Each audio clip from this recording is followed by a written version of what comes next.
Hello and welcome to this week's episode of Analysing Anfield, your Tactics and Analytics podcast, courtesy of the Blood Red channel. I'm Josh Williams and I'm joined by David Hughes. Dave, how's things, mate? Good, thanks, mate. Yeah, good. How are you? A little bit worse, aren't? Because obviously we suffered a weekend defeat. Oh, yeah. Not too great, and then we go into the international break, so we're going to sit on it for 2 weeks. But as usual, typical Analysing Anfield fashion, we have done a bit of a different route for the international break podcast. So we usually do a Q&A, and we did kind of hint that last week as a potential. But just to mix it up, what we've done this week, those who have signed up to the newsletter will already be aware of this, but we've sent out for a request line, basically, and we've asked for people to send in the names of players or coaches, past, present, rivals, Liverpool, whatever, that they want to be discussed on the podcast. So I only sent it out yesterday. We're recording on the Wednesday, sent it out on a Tuesday, but we've got a fair few responses to get through.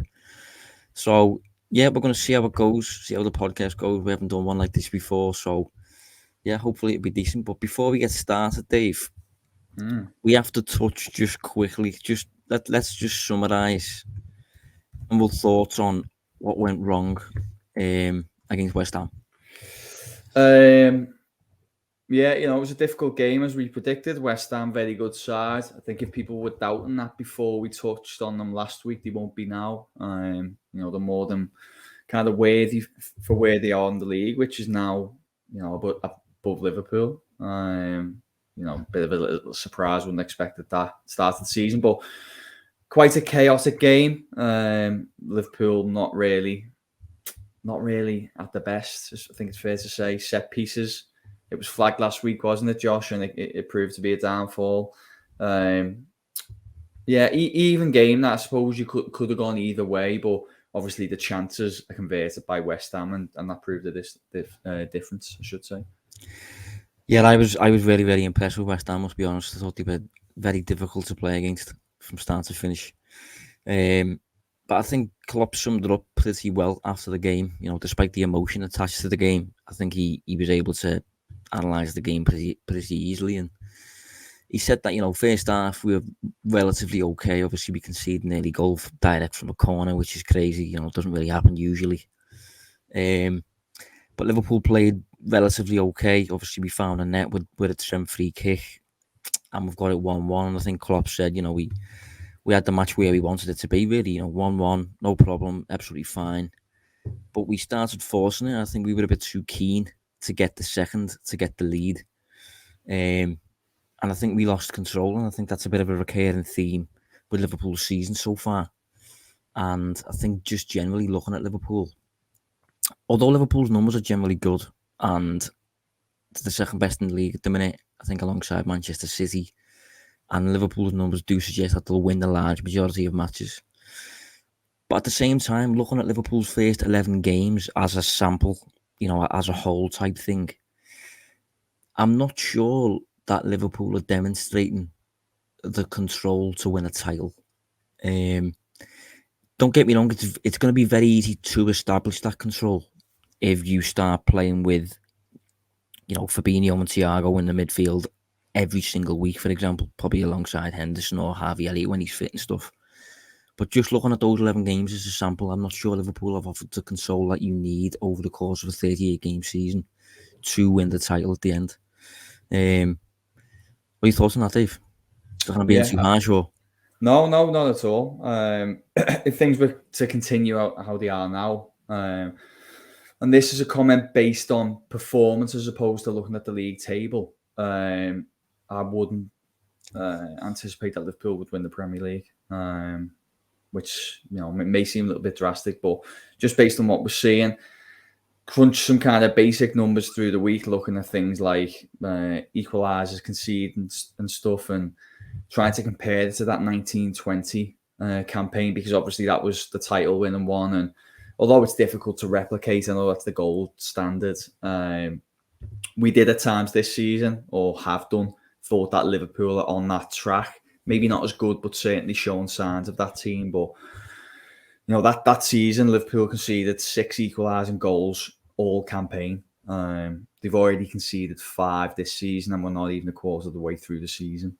So I think we're using the term control, aren't we, Josh? I think that's a big indicator that Liverpool aren't controlling games as well as they have been. Okay, I know that it was West Ham who scored first on Sunday, but just in general, I don't think they've been controlling games in the same way when they've been taking leads, and they've been a little bit erratic all over the pitch, really, and it's kind of costing them.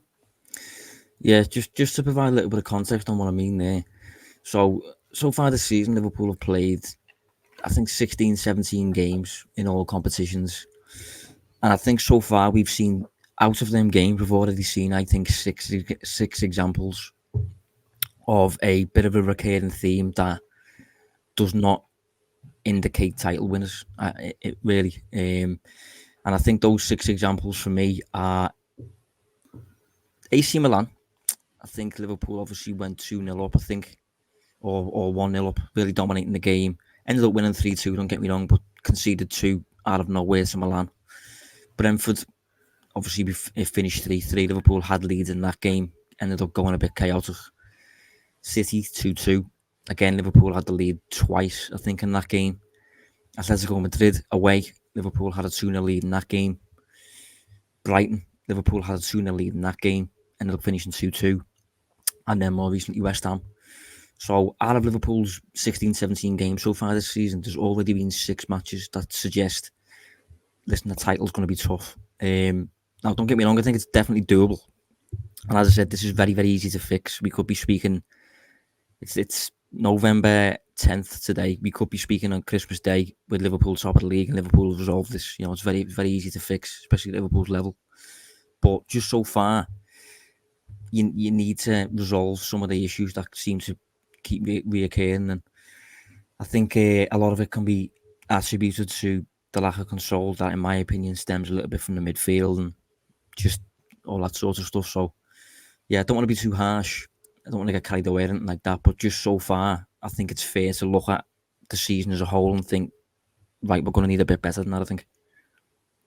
I agree, especially because of how competitive the division is this year as well. I know Chelsea dropped points, didn't they? But it was a draw.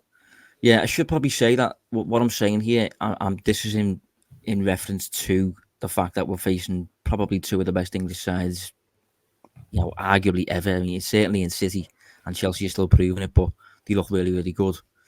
So in a normal Premier League season, like a decade ago, Liverpool probably still haven't up. But I mean, in the modern day, as you say, based on the opponents. Yeah, I'd agree, definitely. If you look at the expected goals on the day, Liverpool finished with 1.4 and West Ham finished with 1. So that does suggest that it was probably a little bit of an off day for Alisson, and I think that's fair to say. I do think that, I've seen a few people say this and I do agree, I think that even though Liverpool weren't at their usual level, I do think if Alisson has one of his usual games, I think Liverpool probably win the game, to be honest. Him conceding from direct from a corner, I think is extremely uncharacteristic. Then he concedes from a 1v1 with Pablo Fornals, but Pablo Fornals scores with a weaker foot. I don't think Alisson governed that 1v1 like he usually does. And then the Kurt Zouma header, it's a good set piece, but the angle Kurt Zouma's scoring from, the ball can only go in one area, really. And I think for it to go through Alisson's hands, I think just kind of summed up his day. So, still the best keeper in the league, in my opinion. But in terms of what can happen when your keeper has an off day, you know, this was a perfect example, really. Yeah. The only justification is, I suppose, he's kind of certainly in, say, those 1v1 situations. I mean, the third one is difficult because it all happens so quickly, doesn't it? The first one, you'd say, yeah, got to do better. You know, it's not hard to see that. The second one, the 1v1 was again poor by his standards, but he's kind of made so many crucial saves in those situations this season that the scales are certainly tipped towards his favour in that regard. But just a reminder to try and avoid those situations if possible, because you can't always rely on your goalkeeper to to pull you out of the bag and, you know, to keep it out of his net. Sometimes things like that can happen when you're facing shots on goal. So it was just another timely reminder that Liverpool could do with just maybe sharpening up defensively, whether that is, as we touched on last week, in part with the midfield, or whether the defence alone. It will be a mixture of both. But we did say, didn't we, last week, the defensive numbers looked a little bit below what you'd expect from Liverpool, and obviously conceding a big 1v1 chance that leads to a goal. Yeah, just to round up, I think on the positive side, one thing I will say is the season's been going for a few months now. As I said, Liverpool have played about 16, 17 games in all competitions. This was Liverpool's first loss. Despite Liverpool's performances that I've just been mentioning in certain games where there's been a little bit lacking control, Liverpool still haven't lost any of those games. Now, I think the fact that we've now finally suffered a defeat against West Ham, I think in the long run, or certainly even short term, I think could benefit Liverpool in terms of being a bit of a turning point, a bit of like a right look in the mirror moment, because as I said, Liverpool have still been picking up points, still been winning a large majority of games, and the bad games, the really bad games like City, Brentford, we've been drawn. So for Liverpool to finally suffer a defeat, maybe it'll be a bit of a kick up the backside, basically, and maybe it'll give Liverpool a bit of a boost once the international break ends and Liverpool go on then a bit of a fixture run between now and, you know, what is it, March until the next England break. Yeah, and obviously Europe will take a back seat as well, won't it, for a couple of months in between Christmas and February time, which, you know, could benefit having fewer games. We'll have to wait and see. Tough game though to come back to, I must say. Although it's at Anfield, it's Arsenal, isn't it? And weirdly, Josh, go on. No, go on. I was going to say, they've kind of drifted under the radar a little bit. I know performances have been a little bit beige at times, but, you know, obviously we do a little bit of stuff on Arsenal, don't we, between us. And I had a look yesterday, and you know, no one's picked up more points since they got beat 5-0 against City in the Premier League. Then, you know, more than City, Chelsea, Liverpool, and they haven't been beat in 10 matches across all competitions. Like it's probably, although I still fancy Liverpool, it's one of the tougher fixtures you probably come back into. Yeah, it'll be a nice one to preview. But I think the fact that it's a tough fixture, you know, potentially that alongside the fact that Liverpool have just lost, I would not be surprised if Liverpool come out against Arsenal and they're absolutely on it. And hopefully that sets a bit of a theme then for the rest of the season. But yeah, we'll see how we go anyway. It's still early days, 11 matches into the season, I think it is. So still plenty of games left. Liverpool still only 4 points, I think it is, off the top. So, you know, every chance we can still win it and all that sort of stuff. But I think certain moments now, 6 of those games out of the 16, 17 so far, Liverpool can look at that now, I think, and be like, right, this is where we need to improve. We know what the issue is. It's not the attack. I don't think it's without the ball, and sometimes when you're using the ball in the midfield and how you can lose it in certain moments and it results in chaotic moments rather than control. So yeah, we'll move on, Dave, to the theme of today's show. So we're just going to go one by one through the requests sent in by our listeners. Rather than taking one each, I think we're both just going to have general opinions on every player / coach who's been listed. So we'll start, Dave, I'll start with the first one. Stephen Ward has sent in Rafinha. Nice start. Thoughts on Rafinha, Dave? Yeah, look, it's quite a fitting one, given that we're on a Liverpool podcast, because although we haven't seen many concrete links between the two, the links come from the fact that so many can see being an ideal kind of Liverpool player. You know, left-footed, thrilling attacker, tops a ton of performance metrics, attacking metrics. Leeds is star player by far. Really good age. He seems to just be improving week by week. He's a big Premier League name now, and he kind of looks an ideal person you could slot into the Liverpool attack, and he could have a big positive impact. So I'm not surprised he's been touted. Yeah, I mean, people who follow me and stuff will know that I'm a big fan of him. I think he's very, very good player. Very, very Klopp player as well, to be honest. I posted a little viz recently. It wasn't my viz, it was a post from, I think it was Jamie Kemp, who wrote for Opta. And it was a physical metrics. You know, we don't get access to physical metrics that generally tricky to get your hands on. So it was looking at, I always say Rafinha is very intense, and this was kind of where I was getting that from. It was nice to see it visualised using metrics, but I think it was sprints per 90 and something like final third movements per 90 or so. I can't remember exactly what it was. But Rafinha was total outlier, completely on his own, compared to players of a similar type. Just showcasing that physically when it comes to the running he does specifically off the ball. He is a monster, Rafinha, and obviously he works very, very hard, very suited to Marcelo Bielsa's system, and that's very intense, very pressing orientated. And Rafinha, I think, is extremely creative as well, while also offering a scoring threat. So far this season, I think he's on 5 goals so far this season. I think there's only about 3 players who scored more than him.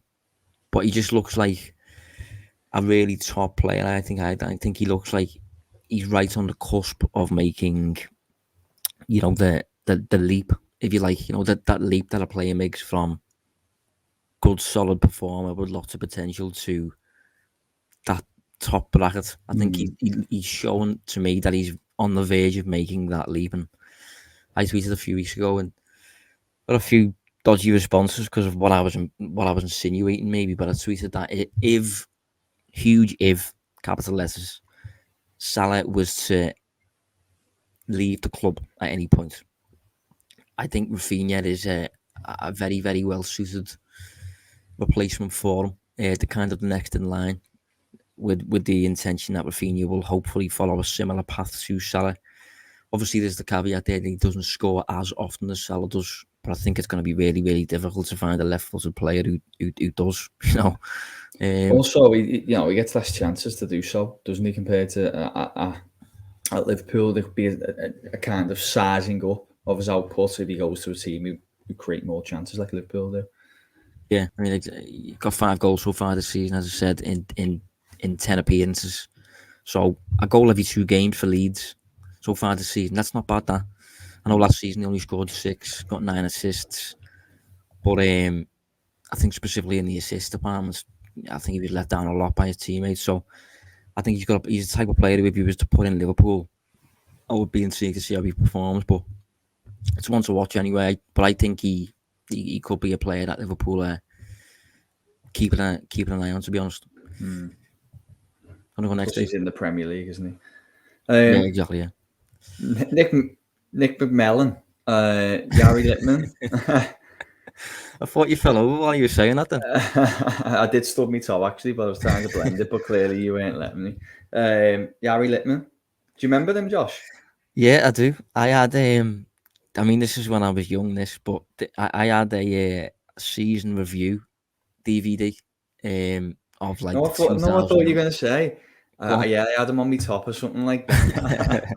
No. I had a season review DVD of like the 2001 season or something, and Littman was in that basically, and very interesting player. But I think now, although he was obviously a very clever player, and I think he was Liverpool's version of Cantona and Bergkamp, and that, wasn't he?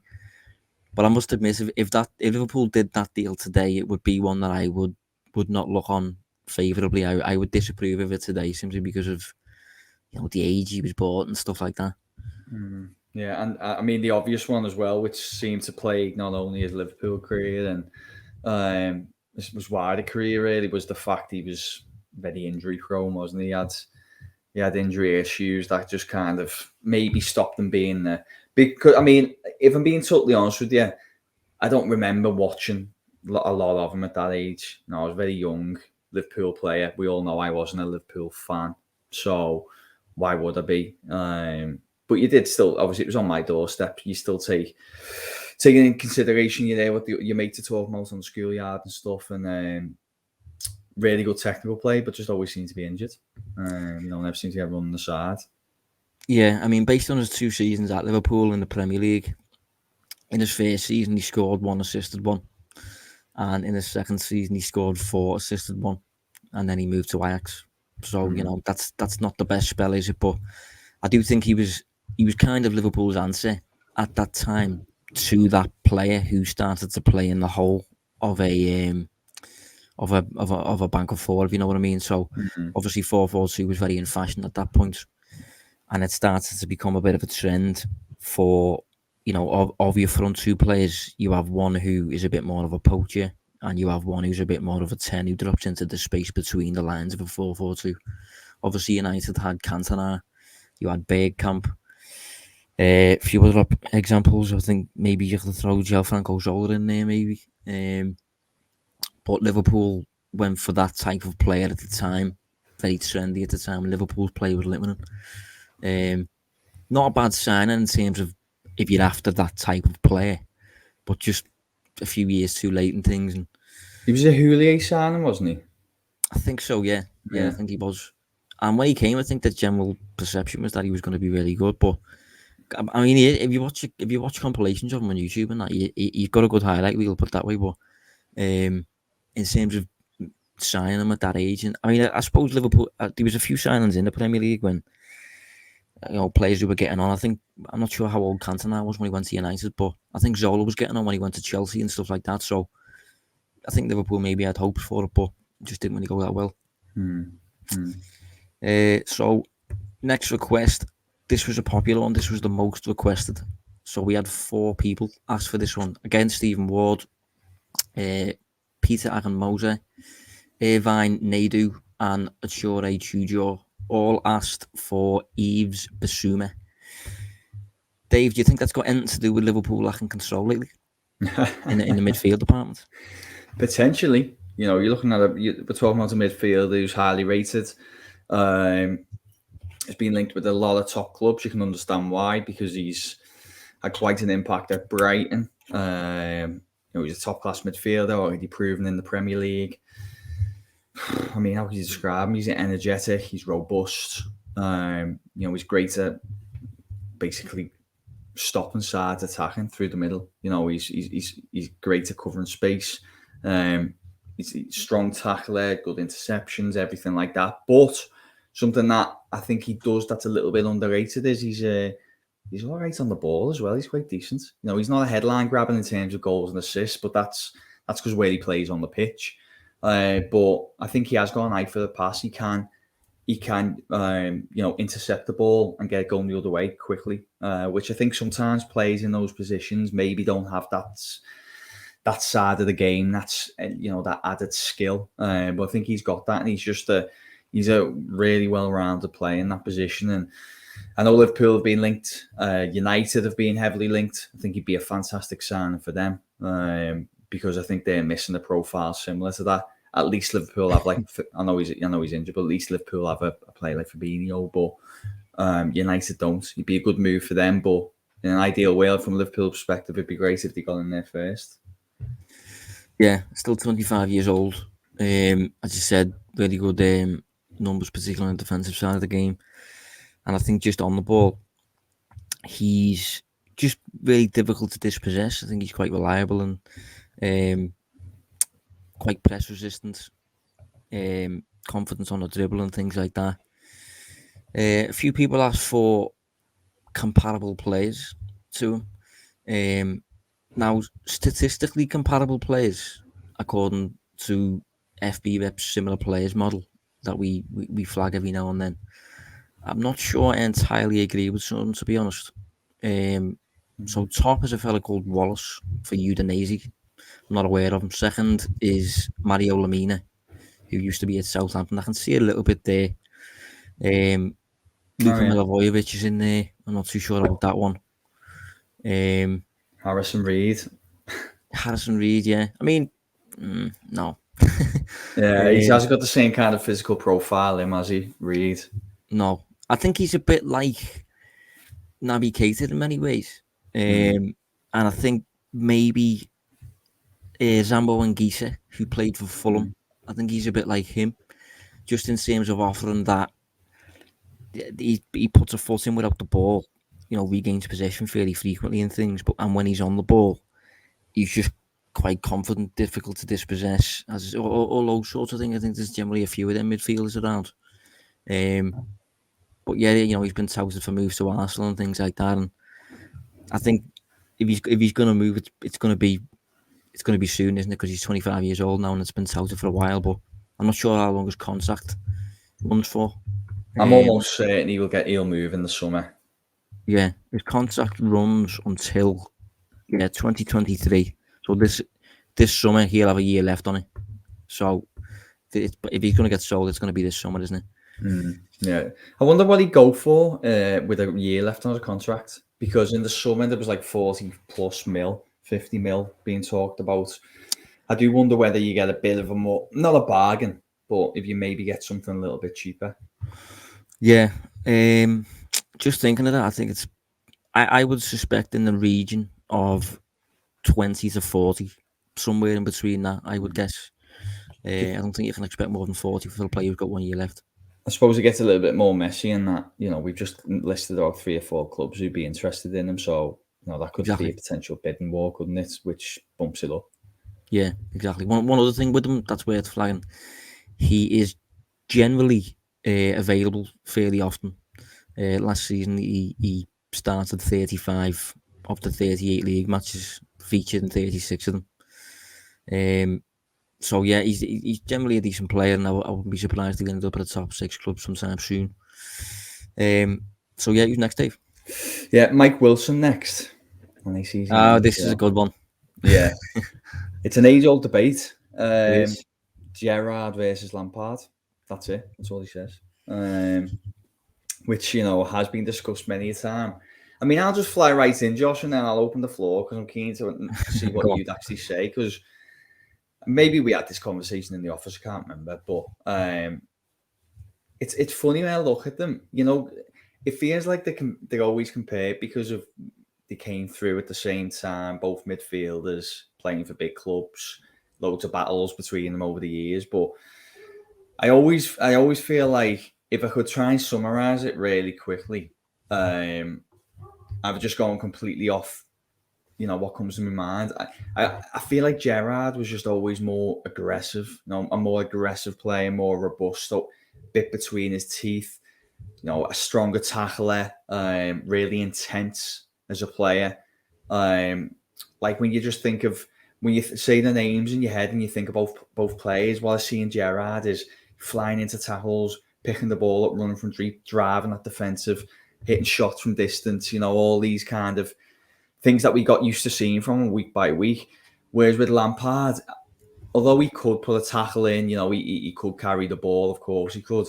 I always felt he was maybe a little bit more, he didn't have that same edge that Gerrard had, but to his credit, he was maybe a little bit better from a technical point of view as a midfielder. Yeah, I don't really know. I don't know if we're expected to say who was better. I think that's really tough to say. Yeah, it's a very interesting debate. I would actually disagree with what you've just said in terms of Lampard being technically better. Mm-hmm. I would say Gerrard is technically better than Lampard. I think Lampard is more attack-minded. I think he's more of a... I mean, when you think of Lampard, you think of goals. And so it's really, really... I think Lampard's brilliant. I really rate Lampard very, very highly, to be honest. I rate him above Scholes.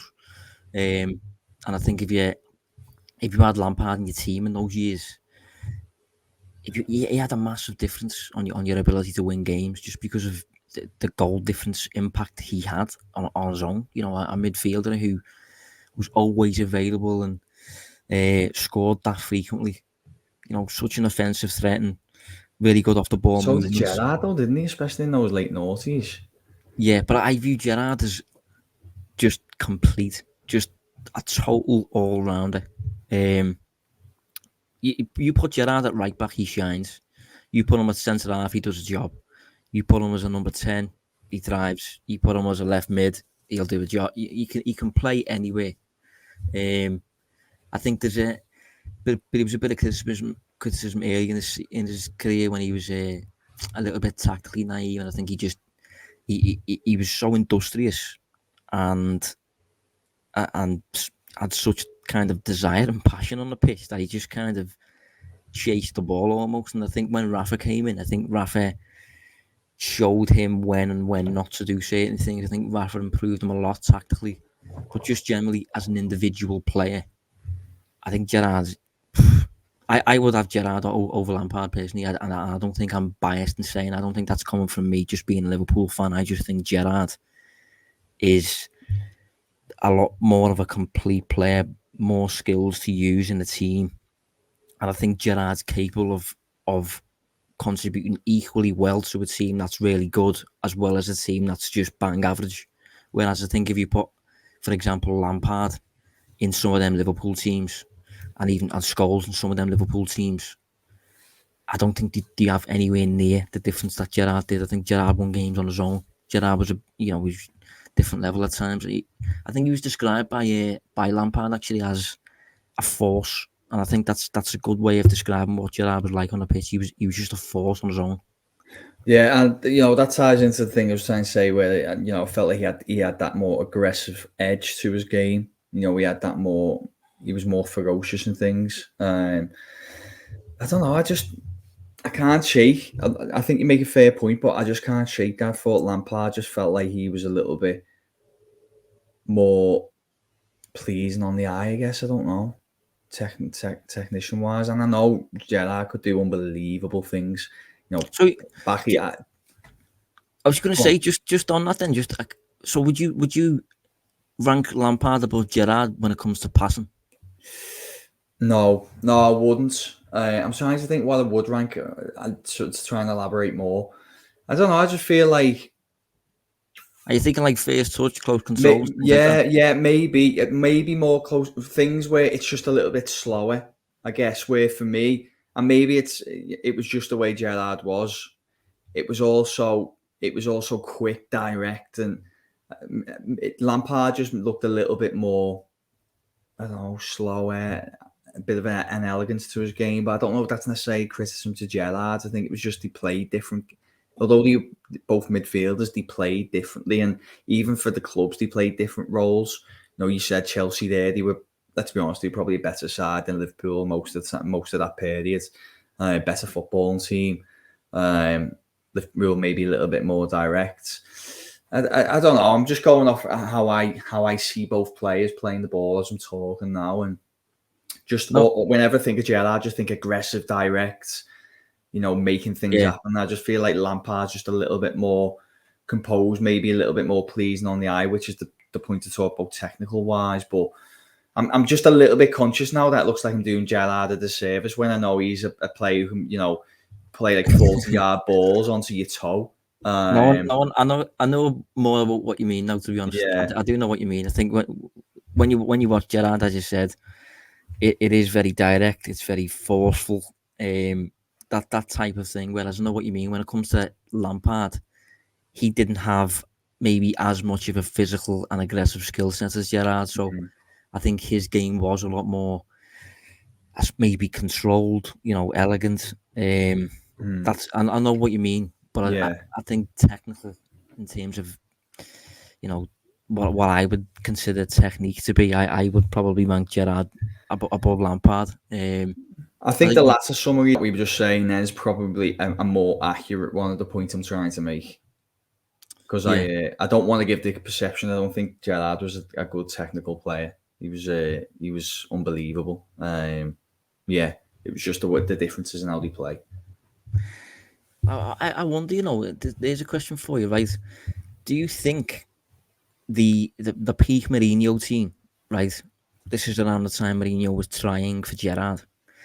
I wonder if you'd have said to Mourinho at the time, you can have Gerrard if you swap him for Lampard.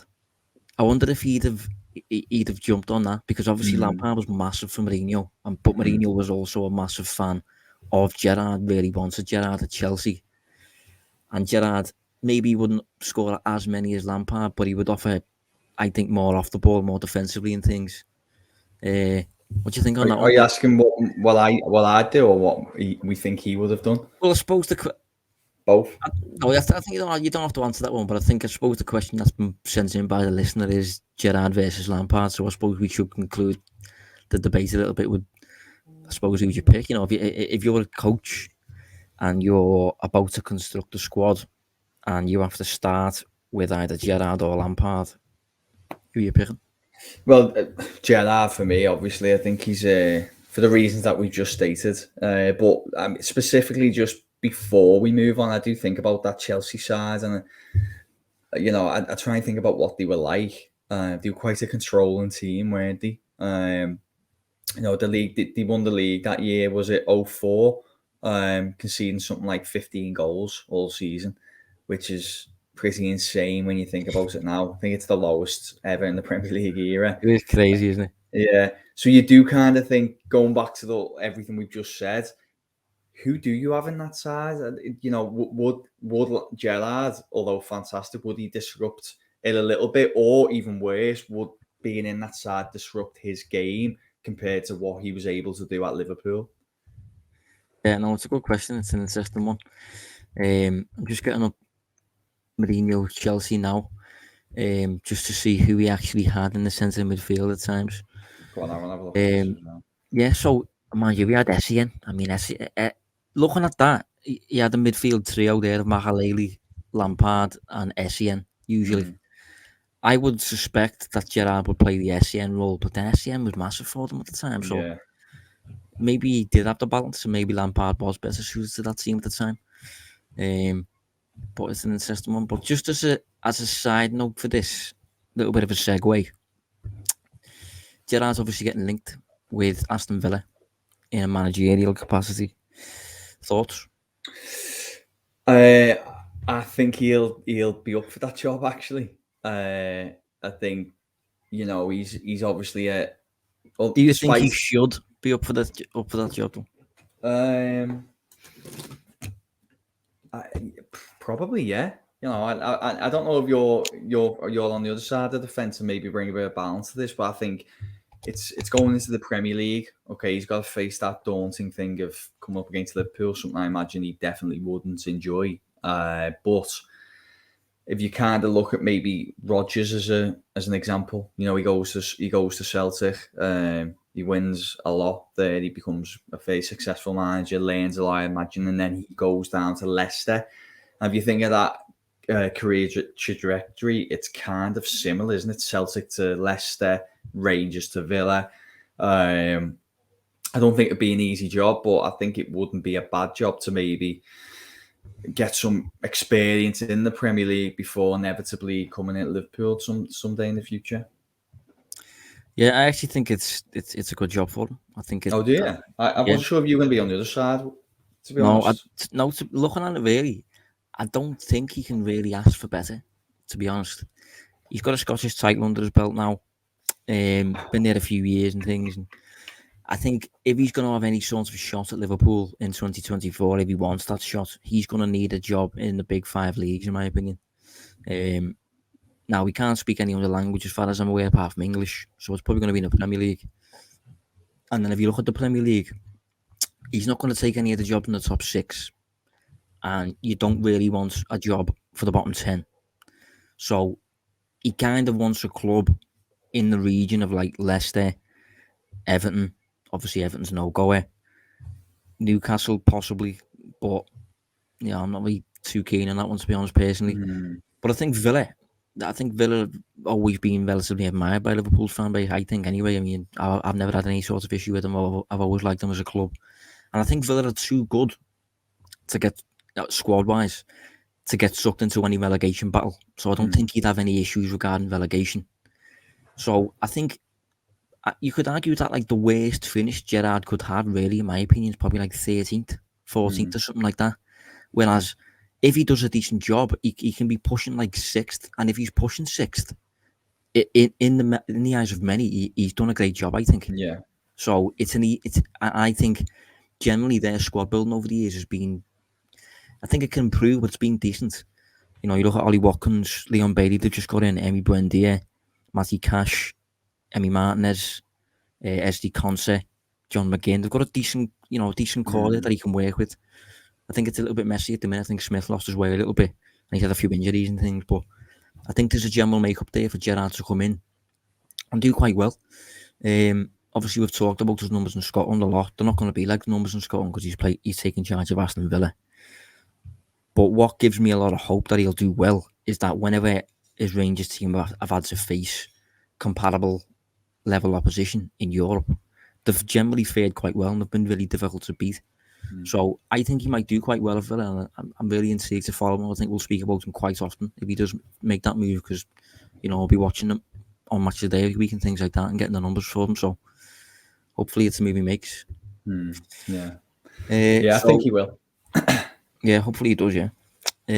So I've got a request from Mohammed Chothia, Connor Cody. Thoughts on Cody, Dave?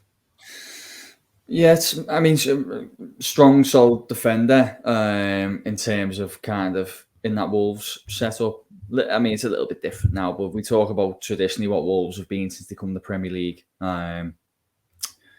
He's looked good, but I think we've covered this before. He's kind of well protected normally in a back three. A team who sit relatively deep inside their own half when they're defending. A lot of the play in front of him. Doesn't get turned much, doesn't have to do much running behind, which suits him. If you drop him in the Liverpool back line, I think it becomes a little bit problematic.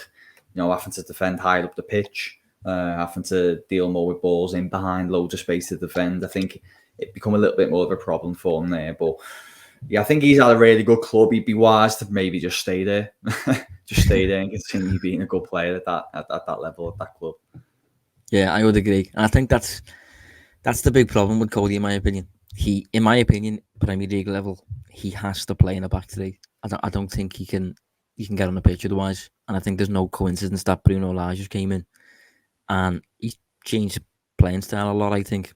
But he's kept the back three, and I think it's because Cody he needs it, because as a centre back, he's not the most physical, he's not the most mobile, not very good in the air, but he's very good on the ball. And he's a talker, big organiser, big captain for them. So to accommodate him, you play a back three. And I think I don't think Wolves will move away from a back three until Cody comes out the side. So yeah, I think in terms of that, he restricted a little bit. But as a person and as a player, I think he's brilliant. I wish him luck and stuff. So yeah, next Dave. Yeah, Catherine M asked about Xabi Alonso. Yeah, but that was also sent in by another fella as well. If you want to try and pronounce his name, Dave. I might have missed it off. Yeah. All right, mate. I think I might have deleted it off. Sorry, mate. Achore Tujo it was. All right. Oh, have we not already mentioned Achore? Yeah, he sent in two, I think. Yeah. Oh, okay. Sorry, Achore. And I, in fairness, mate, I had to copy and paste our stuff over, so I think I've just lost you on the way. But Achore, as well as Catherine, asked about Xabi Alonso. Yeah, really interesting shout. I mean, it's interesting with Alonso because he's left Liverpool with as gleaming as a reputation as you possibly could, really. But I think a lot of that stems from his final season at Liverpool and how Rafa tried to maybe get rid of him for Gareth Barry when Rafa tried to do that. It was because since Alonso came to Liverpool, his first few years, they weren't that great. I think he was okay. He was good, but his final season, he just made what I was mentioning before, the leap type thing, and just was a different level really. And then obviously from that onwards, played for Real Madrid for a few years, played for Bayern Munich under Pep, and he just looked like this absolute, graceful, perfect playmaking midfielder from deep. So we've got a perfect reputation at Liverpool, but in terms of what he was for the first few years, he was just all right, I think. Until later in his career, I think he was a late bloomer, Alonso. Yeah, it's a strange one, Josh. So I remember him being this really elegant. By the way, if it looked like I got a little bit distracted, it wasn't because I wasn't interested in what you were saying, Josh. I've just spotted that most people will now know by the time they're listening to this, but it just happened on air, so we probably just quickly give a nod to it, that Ashley Priest, who's like our Villa correspondent, has said that Steven Gerrard to Aston Villa is all but done, finalising backroom staff. So I'm glad that, I'm glad that we spoke about it the way we did. Yeah, definitely. One to watch. But yeah, back to Xabi Alonso. Really strange one, because he's looked back, as you said, as this like fantastic player. I think he was. But I've spoken to a lot of people who thinks maybe over time his role and influence has been inflated a little bit. Have you heard comments like that, Josh? Like his importance at Liverpool? Yeah, just that he was good, but he was never that good, if that makes sense. Or he was, but only periodically, and not necessarily week in, week out, like some would have you believe. But his best assets, obviously, really good.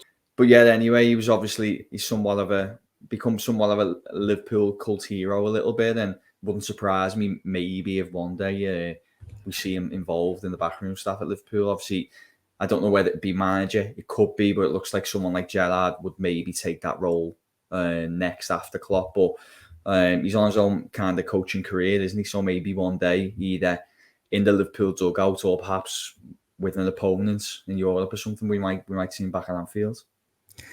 Yeah, I mean, he's doing really well as a coach. I think he's still at Real Sociedad. I think he's doing quite well. But yeah, in terms of his reputation in Liverpool, just generally, you do seem to get that when it comes to players of his type. You know, if you look at Pirlo, if you look at Scholes, just players like that, Xavi maybe, players who are very, very graceful and just control the game and dictate. Thiago's another one from deep and things like that. They do generally just end up retiring with an absolutely brilliant reputation attached to them.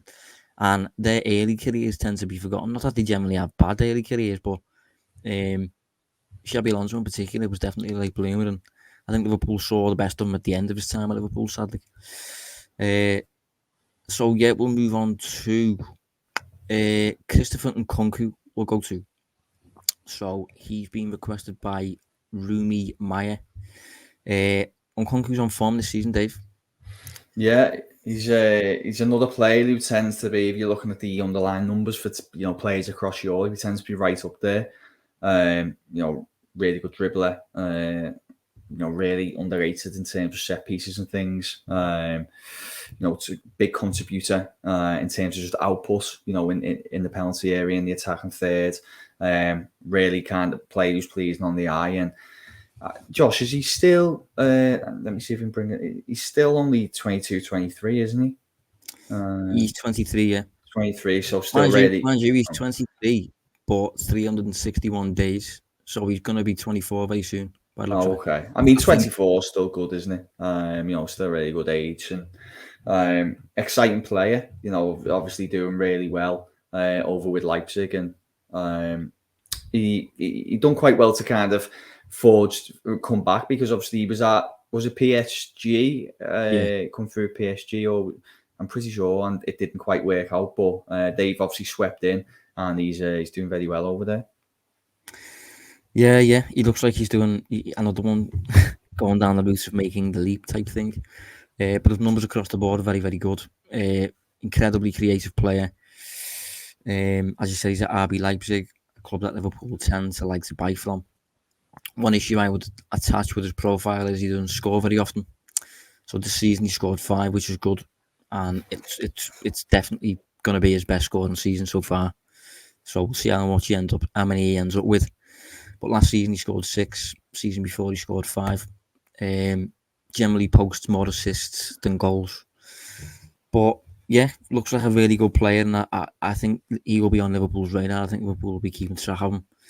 And it's interesting actually, because if you look at forwards and similar players to him, the most similar forward to him, apparently according to the numbers that he posts, is Roberto Firmino. It's a sign. But yeah, really, really good player, and I think he's having one of those seasons where you do absolutely pay attention to him, along with Rafinha, in my opinion, who's having another one of those seasons. So could be a few of them for Liverpool to consider in the summer. Yeah, so we will have to leave it there, mate.